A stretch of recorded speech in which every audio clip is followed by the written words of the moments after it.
이 자리에 모여주신 존경하는 물리대 학우 여러분, 정부의 굴욕적인 한일회담 추진에 반대하기 위해 이 자리에 나와주셔서 대단히 감사합니다. 정부의 굴욕적인 저자세 대일 외교를 규탄하는 여러분의 의견을 모아 종합적으로 분석하여 여기에 간단한 선언문을 작성하였습니다. 선언문을 낭독할 터이니 여러분의 의견을 가식 없이 표현하였다고 생각하면 박수를 보내주시기 바랍니다. 민비련 회장인 안철수가 대사 겸 사회를 했다. 허발이 나와 선언문을 읽기 시작했다.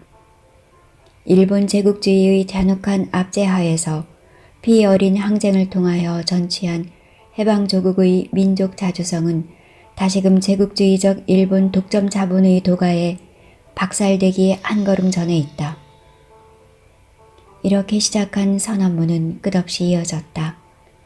허발의 낭낭하면서도 열정적인 목소리는 바람과도 같은 연설의 가락을 타고 듣는 이의 감정을 흥분시키기에 충분했다. 학생들의 박수가 여기저기서 쏟아졌고 간혹가다 올소하는 소리도 터져나왔다. 저편 구석에서는 쪽발이 죽여라 하는 소리도 들렸다. 선언문 낭독은 크게 성공했다. 학생들은 술렁이기 시작했다. 여러분, 우리의 주장을 담은 우리의 결의문을 선창할 터이니 따라해 주시기 바랍니다. 안철수의 소개로 박정현이 나타났다. 퉁방울 눈에 떡 벌어진 어깨가 만장을 압도하고도 남음이 있었다. 그의 목소리는 우렁차기가 그지없었다. 민족 반역적인 한일회담을 즉각 중지하고 동경체제 매국 정상배는 일로 귀국하라.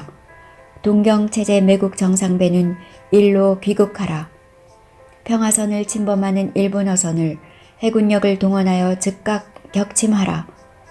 한국에 상륙한 일본 자본가의 척고병들을 즉각 축출하라. 박 정권은 민족 분노의 표현을 날조 공갈로 봉쇄하지 말라. 여러분, 민족의 수호와 한일회담 타결의 결사반대를 다짐하면서 제가 만세를 삼창할 터이니 따라해 주시기 바랍니다.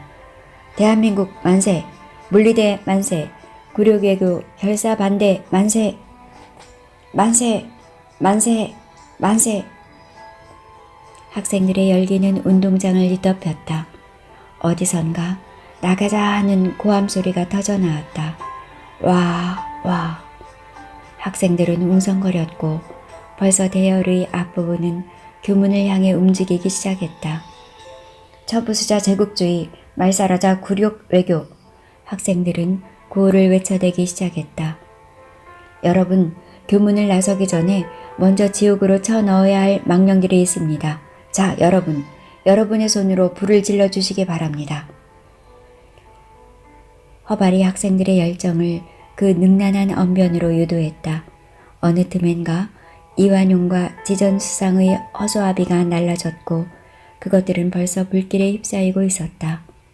형사주임인 듯한 사복이 학생들을 만류했으나 그들은 들어먹지를 않았다. 교문 밖으로 나간 대무대의 맨 앞에는 김영준이 맡고 있었으며 그는 구호를 선창했다. 처부수자 제국주의, 말살하자 굴욕외교, 대무대는 벌써 대로로 뛰어들었다. 대기 중이던 약 200명의 경찰 기동대에게 제지되었다. 그러나 학생들은 계속 밀고 나가 수의과 대학까지 진출했다. 군봉 세례와 강제 연행으로 벌써 25명의 학생이 이탈되었다. 학생들은 더 이상 진전하지 못하고 길거리에 앉아 2시 15분까지 경찰과 대치했다. 학생들은 다시 3시 반쯤 전열을 가다듬고 저지선을 돌파하기 위해 앞으로 나아갔다. 드디어 수의과 대학선이 무너졌다. 군봉으로 아무리 후들겨도 학생들의 수요는 점점 더 불어났고 시민들까지 압세했다. 그들은 툭 터진 분물처럼 밀어닥쳤다. 드디어 종로호가 요제국민학교 앞까지 밀고 나갔다. 종로로 대모대가 뛰어들지 못하도록 경찰은 최후의 저지선을 치는 한편 강력한 기동대를 동원하여 데모 학생들을 마구잡이로 연행했다.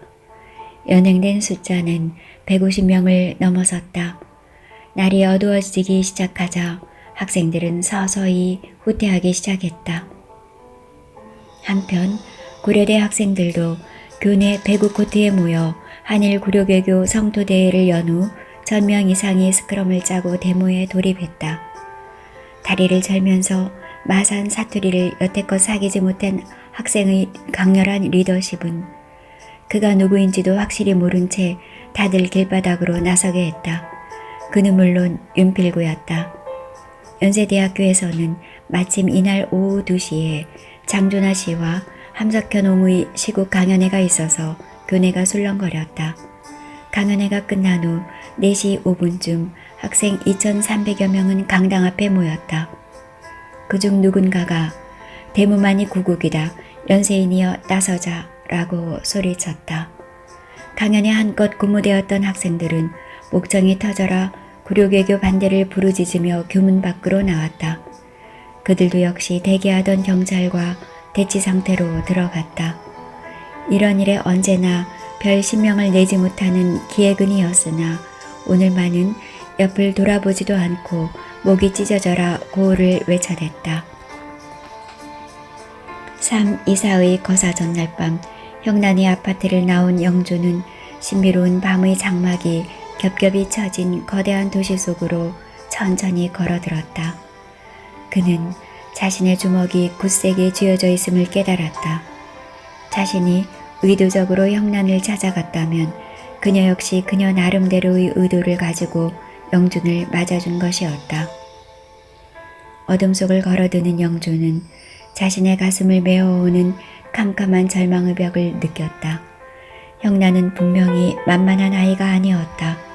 성숙한 처녀다운 열정 속에서 사뭇 떨리는 마음으로 남성을 관찰하고 또 만나는 그녀가 아니었다. 그녀가 서 있는 들판을 더 넓은 듯 했고 그녀의 머리를 덮고 있는 하늘은 더욱 짙은 구름으로 뒤덮여 있는 듯 했다. 어쩌면 형란의 육체는 어렵지 않게 무너질지도 모른다는 생각이 들었다. 그러나 그녀의 영혼은 쉽게 허물어질 것 같지가 않았다. 그녀의 영혼은 왠지 짜디짠 소금물에 절어있는 듯 했다. 저 멀리 전깃불빛이 무슨 화재 현장의 불꽃처럼 피어오르는 시가지 쪽으로 서울역의 역사가 모습을 드러냈다. 도명을 한 역사의 건물은 이 나라가 지난 세월에 이민족의 지배를 받았음을 말해주는 것이라고 영조는 생각했다.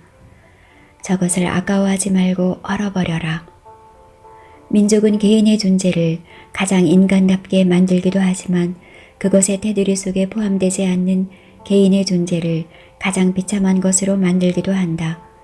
그러므로 세계사란 민족과 민족 간의 비비린내 나는 항쟁의 기록으로 채워져 있다.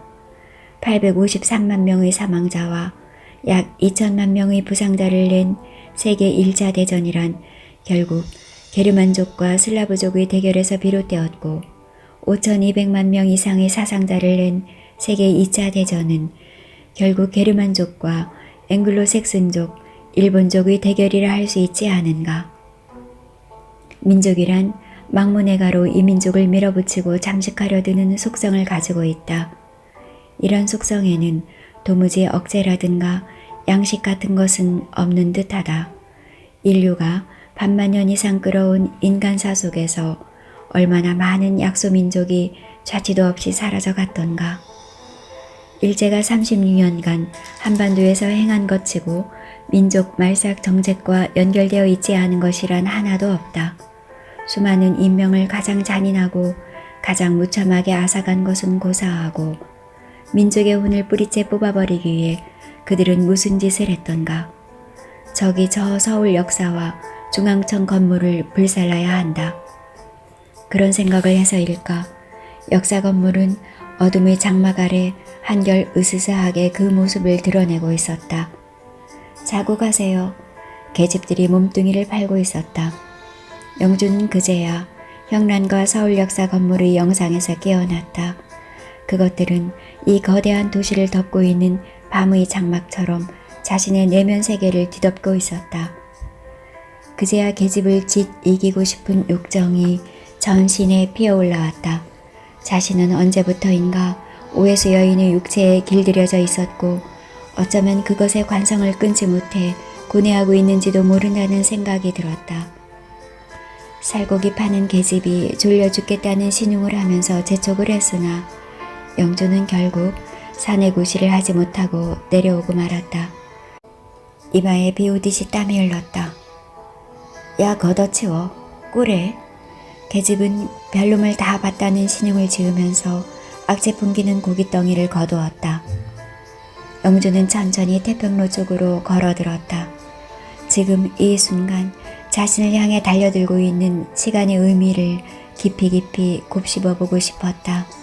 이제는 어쩔 수 없이 삶의 무대가 되어버린 이 거대한 도시의 밤을 다시금 음미하고 싶었던 것이다. 이 도시의 순낙꾼들인 경찰관들과 대결하여 목소리와 팔뚝 힘의 대결을 벌일 일이 가슴에 뿌듯하게 느껴져 왔다. 이제는 위기감이나 위축감을 일축할 수 있을 것 같았다. 자신은 아무것도 이 낯선 도시에 뿌리박은 게 없었다. 자신의 육신과 영혼은 완전히 겉돌고 있는 듯한 감각을 버리지 못하고 있었다. 그러나 어쩐 일인지 이제는 이 도시가 낯설게 느껴지지 않는 것이었다. 왠지 이 도시를 정복해버린 듯한 감각이 자꾸만 자신의 곁을 떠나지 않았다. 민족을 사랑한다고 민족의 말살 정책을 가장 잔인하게 펼쳤던 이 민족과의 타협을 단호히 거부해야 한다고 소리 높여 부르짖은 탓일까? 살고기 파는 계집의 쌀뜨물 냄새나는 방에서 보낸 얼마간의 시간도 결국 이 도시와 친해지기 위한 하나의 절차라는 생각을 하면서 영주는 쓰게 웃었다. 그의 가슴 속에는 형란이가 너무 쉬운 데 대한 의아심과 의구심이 고개를 들었다. 그는 허발의 하숙집으로 걸음을 옮겼다. 삼이사의 햇불이 타오르던 날에도 역시 밤은 찾아들었다. 어수선한 거리에는 정적이 찾아왔다. 인간은 생명의 위급을 다투는 순간이 아니면 언제나 깊어지는 어둠을 따라 잠을 자는 오랜 습관을 가지고 있다. 데모를 한 사람들이나 그것을 저지하기 위해 나섰던 사람들이나 다들 잠자리를 찾아 데모의 현장을 떠나갔다. 그러나 그들은 자신들의 육신을 쉬게 할 밤의 저 끝에는 언제나 새벽이 기다리고 있음을 알고 있었다. 그러기에 그들은 잠시나마 잠들 수 있었으리라. 25일에 먼동이 트기 시작하자 서울에서뿐만 아니라 지방에서도 대학생들의 움직임은 더욱 빨라졌다. 이날 아침에 서울에서는 약 3만 명의 학생들이 또다시 데모에 나섰다. 특기할 것은 적지 않은 수의 고교생들이 여기에 참여하고 있다는 사실이었다. 그들은 청와대 앞에 집결했고 대통령과의 면담을 요구했다. 비교적 정찰의 저지는 부드러운 편이었고 체류탄도 20발 정도 발사되었으나 위협용이었지 데모대의 해산을 겨냥한 것은 아니었다. 학생대표 2명이 전체 학생을 대신해서 청와대로 들어갔다. 집권자도 조금은 마음의 여유를 보여준 것이었다. 부산에서는 부산수대 동아대학생 약 3천여 명이 시가지를 행진하면서 굴욕외교 반대와 평화선 사수를 부르짖었으며 전주에서도 전북대생 150여 명이 시가지를 누볐고 대구에서는 경북대생 700여 명과 대구대생 700여 명이 중앙통을 행진하여 도청까지 진출했으며 구호를 외치면서 도청 광장에서 연좌 데모를 벌였다. 한편 이날 중앙청 제1회의실에서 있은 정부 학생 대표회담은 결렬되고 말았다. 애초에 그것은 무슨 낙관적인 결론으로 유도될 수 있는 성질의 회의가 아니었다. 그들의 시각은 근본적으로 타협과 양보를 모르는 것이었다. 그러므로 충돌할 수밖에 없었고 결국 부서지고 말았다. 학생들은 맞은 문교부장과 내무부장과는 한결같이 비슷한 얘기만을 했다. 냉정한 이성을 회복시키고 나라가 처한 국제적인 위치를 이해하고 한일회담 조기 타결의 필요성을 인정해 주시기를 간절히 바랍니다. 검은테 안경을 쓴 뚱뚱한 몸집의 문교부 장관은 평소에도 그의 독선적인 문교 행정과 오만한 발언으로 학생들 사이에 말이 많은 사람이었다. 그럼 우리의 데모가 냉정한 이성적 판단이 결여되어 있고 우리가 나라가 처한 국제적 어려움을 모르고 있다는 말씀입니까? 장례를 압도하는 우렁찬 목소리였다. 사람들의 시선이 그쪽으로 쏠렸다. 둥방울 눈을 한 떡대 같은 몸집의 학생이 학생성 귀퉁이에 서 있었다. 어제 청와대 앞 데모에서 선두에 서서 대열을 이끌었던 학생이었다. 그는 물리대생 박정현이었다. 그렇다는 것은 아니고 학생들이 좀 흥분을 가라앉히자는 것입니다. 저희들은 절대 철없이 흥분이나 하는 젊은이가 아닙니다. 저희들은 정부 대표와 회의를 하러 온 것이지 무슨 설교를 들으러 온 것은 아닙니다. 장관님께서 이런 식으로 우리들을 어린아이 취급하고 흥분한 폭도쯤으로 생각하신다면 우리들은 이 자리에 앉아있을 필요가 없다고 생각합니다. 저희들 물리대 대표들은 퇴장하겠습니다. 아니 이럴 수가 있나? 과연 학생들을 일방적으로 설득하려 들지 않고 저희들의 의견을 절충적으로 수용할 의사가 있는지만 말씀하십시오. 데모 학생들의 열띤 분위기를 가라앉히기 위한 그런 제스처를 그대로 받아들일 수 없습니다. 몇몇의 학생들이 자리를 박차고 나갔다. 3.24 데모를 주도한 서울대 물리대 학생들이었다. 영주는 박정현 선배의 부탁을 받고 혼자만 자리를 지키고 앉아 있었다. 다른 학교 학생들이 혹시 따라서 자리를 뜨지 않을 경우 회의 내용을 알아두기 위해서였다. 우리 고려대학교 학생 대표들도 다음의 결의문을 낭독하고 요구가 관철되지 않은 상태에서의 회의는 무의미하다고 판단하고 퇴장할 것임을 밝힙니다. 첫째, 한일회담을 즉각 중지하고 체일 중인 대표를 즉시 소환할 것. 둘째, 대통령과의 연석회담을 개최할 것. 우리는 현재의 정부 측 대표와는 연석회의를 할 필요가 없다고 생각한다. 셋째, 구속학생을 전원 석방할 것. 넷째, 이상의 요구가 즉시 행동으로 관철되지 않으면 우리는 우리의 투쟁을 끝까지 계속할 것을 천명한다. 인상부터 끈질기게 생긴 고려대학교 학생대표의 결의문 낭독이 있었다. 장내에는 긴장 어린 침묵이 흘렀다. 그러나 정부 측 대표들의 자리에서는 아무런 대꾸가 없었다. 시간은 흘렀고 이윽고 걸상 울리는 소리가 일었다. 고려대 학생들이 자리를 박차고 일어선 것이었다. 뒤이어 연세대 대표가 퇴장했고 다른 대학 학생들도 뒤를 따랐다. 정부와 학생 대표들의 연석회의는 무참하게 깨어지고 말았다. 정부 대표로 나온 사람들이 학생 대표들을 인식하는 정도가 도무지 얘기가 되지 않았다. 그들은 무슨 회의를 하러 나온 것이 아니다. 설득을 하거나 훈계를 하러 나온 것이었다. 가장 교활하고 후한무치했던 독재 정권을 맨주먹 하나만으로 엎어버린 경험을 가지고 있는 학생들이라는 사실을 그들은 까맣게 잊고 있었다. 영주는 닥쳤던 개꾸를 하고 멍청하게 자리에 앉아있는 정부 측 사람들을 살피면서 제일 마지막으로 회의장을 나왔다. 전국에 걸친 데모 열기가 화덕 속에서처럼 끓어오르는 가운데 이날의 하루에도 저물어갔다. 그들은 흥분을 가라앉히지 못하고 내리는 땅거미를 맞았고 그러고는 다들 각각의 보금자리를 찾아갔다.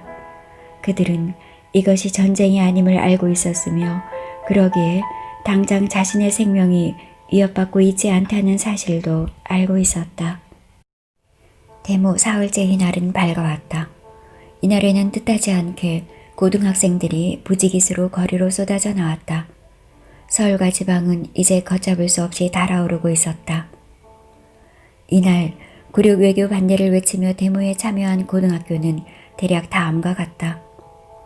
경기고 1,500여 명, 배재고 1,500여 명, 중동고 500여 명, 동도공고 약간 명, 한양공고 700여 명, 마포고 1,500여 명, 경신고 500여 명, 성북고 1200여 명, 삼선고 1000여 명, 보성고 1000여 명 등이었다. 영주는 회화동 로터리에서 제복을 입은 고교생들이 데모 행렬을 건너다 보고 있다가 자신도 알 수 없는 묘한 감정에 붙잡혔다. 그것은 이제는 잊고 지내던 옛날 고향 도시에서의 데모의 추억이었다. 당시 선배들이 있어서 구체적인 내용은 소상히 모르고 있었으나 모교를 대표하여 데모대의 선봉에서 구호를 선창했던 자신이 아니었던가. B여고의 안영란과 D여고의 박형희와의 제복 입은 모습이 눈앞에 떠올랐다. 인연. 인간과 인간 사이에 과연 이 인연이란 것이 있는 것일까? 지나간 세월 속에 이룩되어졌던 만남을 자신은 왜 이렇게도 잊어버리지 못하는 것일까? 이 알 수 없는 추억이 그 북새통 속에서도 영준을 잠시나마 환한 행복감에 젖게 했다. 추억 속에서 영준은 분명히 정다운 얼굴을 대하게 되었다. 그것은 박영희의 해맑은 얼굴이었고 아울러 안영란의 화사하고 아름다운 모습이었다. 그러나 그것은 어쩌면 가슴 설레는 추억일 뿐이었다. 그녀들에게 청년다운 호기심을 느낄 뿐 무슨 사랑의 감정 같은 것을 느끼지는 않는 듯했다. 영주는 영희를 한 차례 만나보아야 한다는 생각을 했다. 입학식 날 그녀를 만난 것만으로는 왠지 부족한 듯한 느낌이었다. 얼마 전 안영란과의 만남은 한결 그녀를 자신 가까이에 다가서게 했다. 흐려져 가던 과거와의 느닷없는 해오는 왠지 온종일 영준의 가슴을 환희로 채우는 것이었다. 참으로 알 수 없는 감정이었다. 정신없이 한일회담 반대 구호를 외치다가도 영준은 자신을 메어오는 이 감정의 짙은 안개를 의식하고 잠시나마 그것을 음미하곤 했다. 좌절과 죽음이 나락으로 떨어지지 않기 위해 그녀들의 아름다운 초상에 매달려야만 할 것 같았다. 데모는 이제 나흘째로 접어들었다. 전국 13개 도시로 그것은 퍼져나갔다. 전국의 대학은 데모의 열풍 속으로 휘말려 들었다. 드디어 정부는 한일회담의 조기 타결을 위한 측면 지원차 동경에 머물고 있던 김종필 씨에게 소환령을 내렸다. 그것은 전국의 대학생들이 고조시키고 있는 긴장사태의 수색의 일환이었고 즉각적인 반응을 나타내었다. 정부는 대표단의 소환도 고려하겠다는 발표를 내놓기도 했다. 한일회담의 기본 방침을 수정하겠다는 것이었다. 정부, 여당은 대학생들과 고교생, 일부 시민들의 연 나흘에 걸친 격렬 데모에도 불구하고 회담 방법에는 조금 수정을 가하려는 의지를 보였으나 회담 자체는 그대로 계속하기로 결정했다. 정말 앞을 내다볼 수 없는 암담한 세월의 장막이 펄럭이고 있었다. 4월로 접어들면서 학생들의 데모는 소강 상태로 빠졌다. 다만 4.19 기념일에 대대적인 학생들이 한일회담 반대 데모가 있으리라는 막연한 얘기만이 떠돌고 있을 뿐이었다.